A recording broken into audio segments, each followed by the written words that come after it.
Hello students, once again welcome to your YouTube channel. आज की class में हम करने वाले हैं फ्रेंच रेवोल्यूशन के सारे एमसीक्यू। जितने भी इस चैप्टर से इम्पोर्टेंट एमसीक्यू बन सकते थे वो सारे एमसीक्यू हम इस वीडियो में डिस्कस करेंगे। ये video exam point of view से आपके लिए बहुत ही इम्पोर्टेंट है। सो आप सारे क्वेश्चंस को ध्यान से करिएगा। So let's start the questions.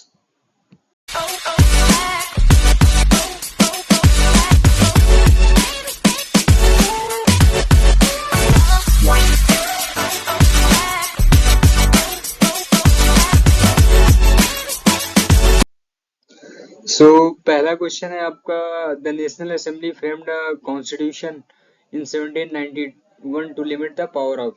1791 में जो नेशनल असेंबली ने कॉन्स्टिट्यूशन बनाया था वो किस लिए बनाया था?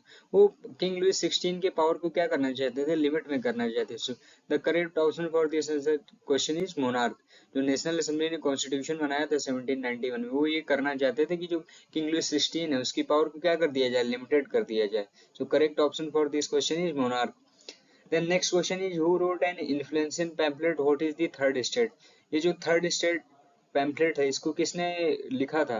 इसके राइटर हैं आपके Abbe Sieyes. So correct option for this question is Abbe Sieyes. Next question is, French women demanded the right. अब फ्रांस में क्या हो रहा था? मेन भी रेवोल्यूशन कर रहे थे, वेमेन भी रेवोल्यूशन कर रही थी। दोनों के क्या थे? दोनों की डिमांड्स थी कुछ ना कुछ किंग से लेके। किंग से, या जो कॉन्स्टिट्यूशन मोनार्की वहां पे स्टेब्लिश हो रही थी, एब्सोल्यूट मोनार्की आ रही थी, रेन ऑफ टेरर आया, तो उसमें वेमेन भी क्या कर रही थी? कंटिन्यूसली स्ट्रगल कर रही थी, कंटिन्यूसली रिवोल्ट कर रही थी। सो वेमेन किस लिए रिवोल्ट करती? वेमेन्स की क्या डिमांड थी? सबसे पहला तो उनको वोटिंग राइट्स चाहिए था, वेमेन कैटेगरी को। इसके साथ साथ वोटिंग राइट्स के साथ साथ उनको क्या चाहिए था? वो भी ये चाहती थी कि वो कहाँ इलेक्ट होके आए, वो भी असेंबली में आ पाए। इसके लिए क्या था? इसके साथ साथ उनको पॉलिटिकल ऑफिस भी होल्ड करना चाहती थी। सो correct option for this question is all of the above. वो वुमेन क्या चाहती है? उनको राइट टू वोट भी चाहिए, उनको ये भी चाहिए कि वो असेंबली में इलेक्ट होके आए, इसके साथ साथ पॉलिटिकल ऑफिस भी होल्ड करे। So correct option for this question is all of the above. Women को राइट टू वोट भी चाहिए, right to be elected to the assembly, then right to hold the political office. So correct option for this question is all of the above. इसके बाद next question है, a triangular slave trade took place between Europe, America and Africa. तीन country के बीच में आपका triangular slave trade होता था। क्या होता था यहाँ पे? जैसे अमेरिका है, ये आपका यूरोप हो गया, ये हो गया अफ्रीका। तो अब अफ्रीका जो कॉलोनी थी वो ब्रिटेन की थी। तो यहाँ के जो ब्लैक लोग थे इनको क्या किया जाता था? इनको स्लेव्स बनाया जाता था। और सारी इंडस्ट्री जो आपका यूरोप है या ब्रिटेन है उसने कहाँ पे लगा रखी थी? अमेरिका पे लगा रखी है। तो क्या होता था? अफ्रीका से स्लेव लाए जाते थे, कहाँ के लिए? अमेरिका के लिए। और जो इकोनॉमी जनरेट होती थी वो कहाँ जाती थी? यूरोप। तो इस तरह से एक ट्रायंगुलर स्लेव ट्रेड बनता था, जिसमें क्या हो रहा है? जो स्लेव्स आ रहे हैं वो कहाँ से आ रहे हैं? अफ्रीका से आ रहे हैं। जहाँ कहाँ रहे? अमेरिका। और अमेरिका में उनसे क्या लिया जाता था? काम लिया जाता था। उनके लिए कोई भी मतलब रुपया नहीं दिया जाता था काम के लिए। क्यों? क्योंकि अफ्रीका में ऑलरेडी ब्रिटेन ने अपनी कॉलोनी बना के रखी थी, उस पर रूल कर रहा था। और यहाँ से जो स्लेव्स थे वो अपनी मर्जी से नहीं आते थे। वो कैसे आते थे? जबरदस्ती उनको लाया जाता था। ब्रोडिक्स एंड नेंटिस नाम की दो पोर्ट सिटीज थी जहाँ पे एक वॉयज आता था और इनको ले जाता था, जबरदस्ती रस्सी रस्सी में बांध के इनको लाया जाता था। सो इस तरह से ट्रायंगुलर स्लेव ट्रेड ऑपरेट होता था। And next question is, upon becoming free the slave were. मतलब जैसे ही फ्रांस के लोग इंडिपेंडेंट हुए तो उन्होंने, जो स्लेव्स थे, उन्होंने क्या वियर किया? तो वहां के लोगों ने रेड कैप वियर किया। दैट मीन्स वो ये बताने चाहते हैं, नाउ वी बिकम फ्री, अब हम किसी के अंडर काम नहीं करेंगे। So correct option for this question is red cap. Then next question is, who were not considered passive citizens. अब फ्रांस में दो तरह के सिटीजन्स बने थे। कैसे? एक्टिव सिटीजन्स और दूसरे पैसिव सिटीजन्स। अब इसमें फायदा क्या था? जो एक्टिव सिटीजन्स थे उनके पास क्या था? राइट टू वोट था। और जो पैसिव सिटीजन्स थे उनके पास क्या था? नो वोटिंग राइट्स थे।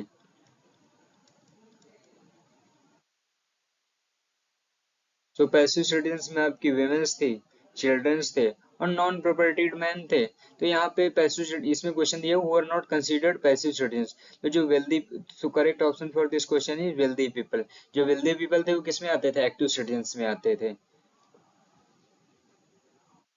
और इनके पास वोटिंग राइट्स भी थे।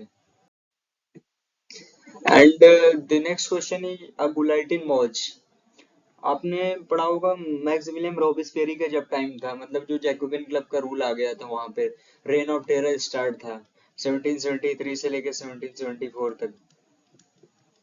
इस टाइम क्या था, एक डॉक्टर गुलोटिन थे, उन्होंने इस मशीन को बनाया था, डॉक्टर जिसका नाम था गुलाइटिन मशीन। इसको मैक्सिमिलियन रॉबेस्पियरी के कहने पे बनाया गया था। मतलब मैक्सिमिलियन रॉबेस्पियरी को पनिशमेंट देना होता था, वो सीधा क्या करता था, गुलाइटिन मशीन में लोगों की जान ले लेता था।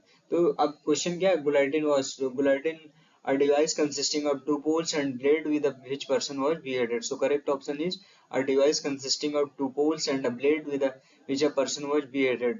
इसमें क्या होता था कि दो पोल्स होते थे और उसमें ब्लेड होता था जिसमें लोगों को लिटा दिया जाता था, और क्या होता था, उससे लोगों को मार दिया जाता। मैक्सिमिलियन रॉबेस्पेरी का जो पीरियड था, इसी वजह से उसको रेन ऑफ टेरर कहा जाता था कि वो इतना संगी था कि किसी को भी गुलाइटेड करा देता था। देन इसके बाद next question, which of this book was written by John Locke. इसमें जॉन लॉक की कौन सी बुक है, तो so correct option for this question is,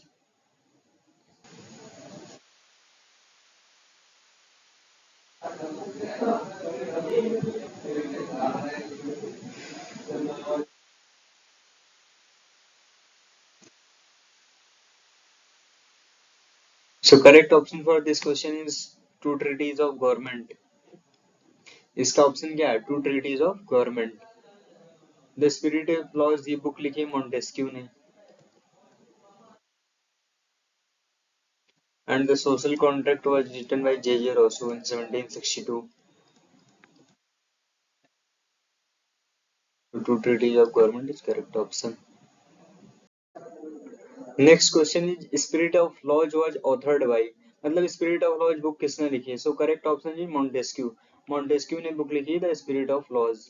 then next question is slavery was reintroduced by, so slavery को री introduce किया था नेपोलियन बोनापार्टे ने। क्या हुआ था कि जो यूरोपियन कंट्रीज थी वहां पे फ्यूडल सिस्टम एग्जिस्ट करता था। फ्यूडल सिस्टम में क्या होता है, एक मास्टर होगा और दूसरा स्लेव होगा, और स्लेव की ड्यूटी ये होगी कि वो अपने मास्टर को क्या करेगा, सर्विस प्रोवाइड करेगा। ये यूरोपियन कंट्रीज का सिस्टम पहले से था। अब फिर क्या हुआ, जब 1773 में जब रॉबेस्पियरी आ जाता है, जैकोबिन क्लब का लीडर थर्ड स्टेट का, तो वो क्या करता है, स्लेवरी पूरी तरह से खत्म कर देता है। लेकिन फिर से जब नेपोलियन बोनापार्टे रूल में आता है तो फिर से स्लेवरी को 1002 में रीइंट्रोड्यूस कर देता है। So slavery was reintroduced by Napoleon Bonaparte. So correct option for this question is Napoleon Bonaparte. So thanks for watching this video and सबसे पहले तो आप इसको लाइक करिए इस वीडियो को, then do comment and share with your friends. Thank you so much and all the best for your exam.